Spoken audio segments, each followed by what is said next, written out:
はい、こんにちは、サゴンです。今日はワナーブラザーズの100周年特別展っていう展示会が韓国であって、その展示会を友達とみんなで行こうと思います。ドンデムンの DDP にある展示会なんですけど、こんな感じで、ワナーブラザーズのいろんなキャラクターとかが含めている展示会です。チケットはここで直接買うのもできるんですけど、ネットで予約する方がもっと安かったので、僕は予約をしてチケットをここにもらっていこうと思います。予約してきた人たちはこんな感じでガチャも引くことができるので、そこでいっぱいの中のガチャを引いと思います。こんな感じで、その真ん中にある丸いやつを回したらガチャが出てくるんですけど、その番号によって商品が違うって感じです。グッズはこんな種類で、僕がもらったのは、この一番下のただコップを置いといた時使ってる、それをもらいました。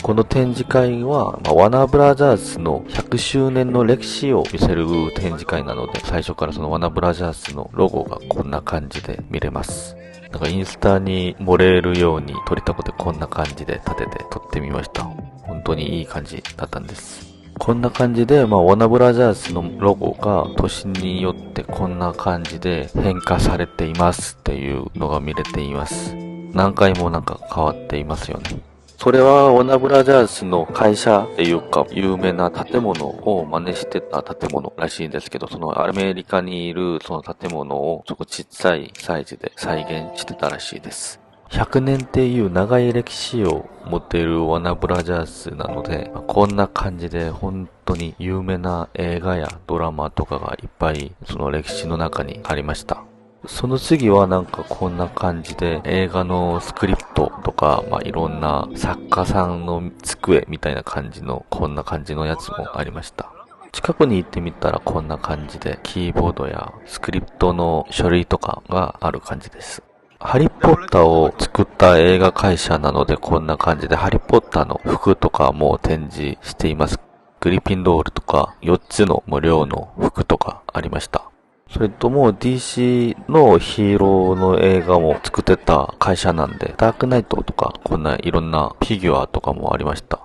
最近って言ったら最近の映画なんですけど、そのアクアマンとか、その後ろにスーパーマンとか、スワサイドスカワートに出るハリキンとかのフィギュアもありました。本当になんかクオリティ高くて値段も高そうなフィギュアです。その次は、その映画を撮影した時使ったそのものたちも展示されているんですけど、そのハリキンのベッドとか、ハリーポッターで使ったものたちを展示しています。その地図とか、ハリーポッターで使った地図とか、いろんなものを展示しています。それともアメリカのドラマのフレンズのところとか、ソファーとかも展示しています。次はロード・オブ・ザ・リングのそのフィギュアたちもあってて、そこのキャラクターを撮影してみました。こっちはハリーポッターのトビのところっていうか展示されているんですけど、そこで使ったものとか、そのコンセプトアートとかがついている感じです。こんな感じでフィギュアとかもあります。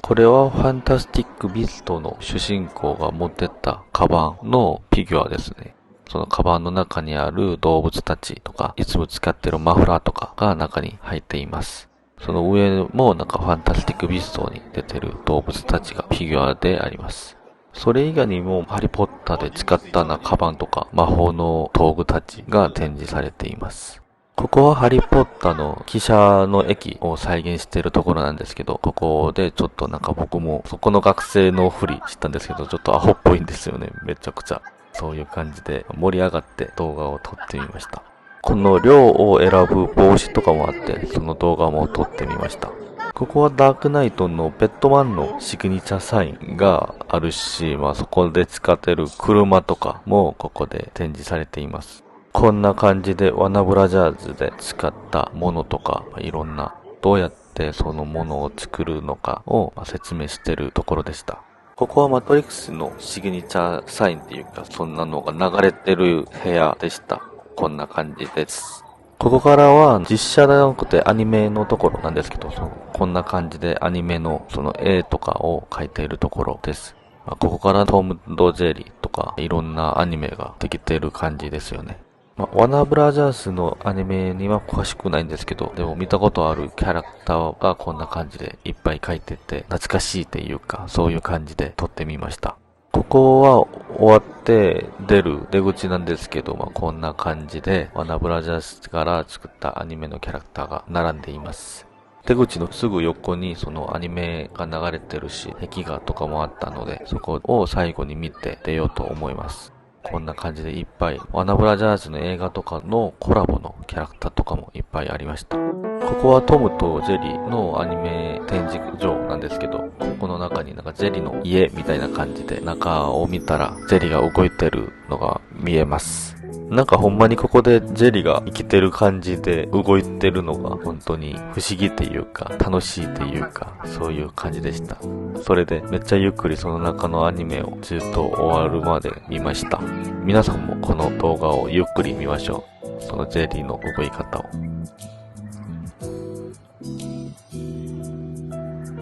それで最後はジェリーとトムのフィギュアのところなんです。こんな感じでジェリーとトムがありました。出たらこんな感じでグッズショップがあって、そのワナブラザーズの映画のフィギュアとか、いろんなグッズが並んでる感じでした。こんな感じでレゴとコラボしてる商品もあったり、クリアファイルとか、いろんなキーリングとかも売ってる感じでした。最後はこんなにワナブラザーズのそういうロゴとそこのアニメのキャラクターが描いてる感じで今日の展示会は終わりです。それでこれからは夜ご飯を食べるためにどこに行こうかブラブラしてる途中なんですけど、こんな感じでちょこちょこ雪も降ってる感じなので早めに店に入ろうと思います。それで決まった今日の夜ご飯はタッカンマリなんですけど、実は僕はサムゲタンはよく頻繁に食べるんですけど、タッカンマリはその時が初めだったんで結構美味しく食べました。メニューはこんな感じで、タッカンマリメインで中に何を追加するかだけ違う感じでした。食べ終わったらこんな感じで雪がめっちゃくちゃ降ってて、傘もないのにどうしようみたいな感じで早めに帰ろうみたいな感じでした。でも雪降ってるからめっちゃいい感じですよね。ほんまにめちゃくちゃ大きい雪なので、こんな感じでいっぱいいっぱい降ってる感じです。今日はワナブラザーズ100周年展示会があって、その特別展を行ってきたんですけど、皆さんどうでしたか？ソウルはこんな展示会が本当に多いんで、皆さんも旅行に来た時、もし機会があったら行ってみる方もいいと思います。もしこの動画が面白かったらチャンネル登録と高評価ぜひお願いします。なら次の動画でまた会いましょう。バイバイ。